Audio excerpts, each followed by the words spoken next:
it's been a steady quarter for Emami largely, and we are looking at substantial growth. Specifically, its international business has done quite well too. But to discuss what's happened in the quarter and to perhaps give us an outlook for the second half of this financial year, we are in conversation with Mr. Naresh Bhansali. He's the CEO of Emami. Hi, Mr. Bhansali. Thanks for joining us. Mr. Bhansali, I was looking at the international business in growth. You know, we've seen about 22% growth on a year-on-year basis.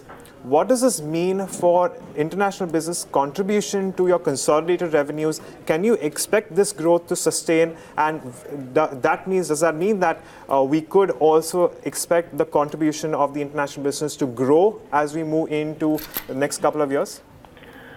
See, the contribution of international business is around 12% in our overall consolidated revenues.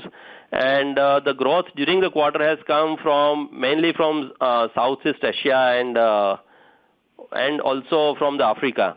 But there is still some pain continuing in the Middle East and some other emerging countries. So despite this, we have been able to report a good growth. After a lull in the first quarter, you might have seen that in the first quarter, the growth had not been there. So for the first half, despite this, we have been able to cover up the whole the ground which we had lost. And we expect the good growth to come in the second half as well.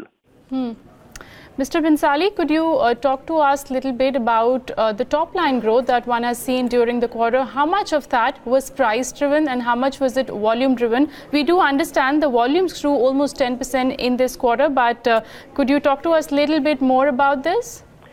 Yeah, so our overall growth on a like-to-like basis,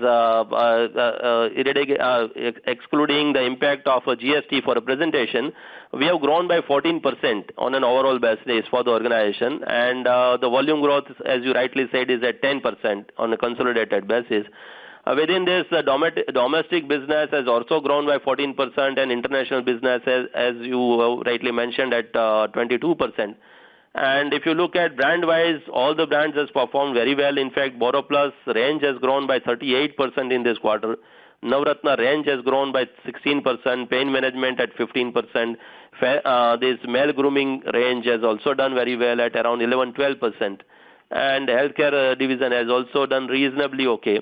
So all in all, the growth has been all round, and the growth has also come from all the channels, right? From the general trade, from rural and modern trade. So all the channels are also picking up. Mr. Bhansali, as we move into the winter season, what product ranges are likely to come into focus, and are we expecting any more launches in the next 3 to 4 months? You might have noticed that we have already launched a few brands, a few products, kind of fair and some laser, which we have recently launched. In the Boro Plus also, we have launched Zero Oil, Zero Pimple face wash, and hair color has also been launched under Diamond Shine Luxury Creme hair color. While there were other launches also in the first quarter, kind of E on the Go face wash and Zendu Gel, and also this is a continuous process. We'll keep on coming up with the extension, and wherever there is a relevant brand launch, we will also come up with that. So these are also receiving a good traction. And as the winter is setting in, and you might have noticed in this second quarter itself, the Boro Plus range, which is mainly a winter-driven brand, has grown at 38%. So we expect the winter to be good overall and should give a reasonable growth in the third and fourth quarter as well. Mr. Bhansali, my last question to you. If I compare your results, the half-year result with last year's half-year performance, the top line's not seen a growth at all. It's actually seen a marginal degrowth. Just want to check, will the second half of this year be better for Emami?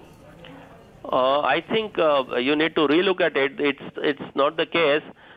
Because of despite the GST, you will find the same quarter, say second quarter in the previous year and the current year quarter, there would be for the quarter there is still a growth on a reported growth. But having said that, as I said, there has been a growth on 14% on the overall as a business, leaving apart the impact of the GST presentation. It is only a presentation because the reduction on GST front is higher than what it was in the earlier year. Irrespective of that, will the second half be better for the company? We expect so. It has to be better. All right, Mr. Bhansali, thanks for joining us and taking us through your numbers and as well the outlook for Emami.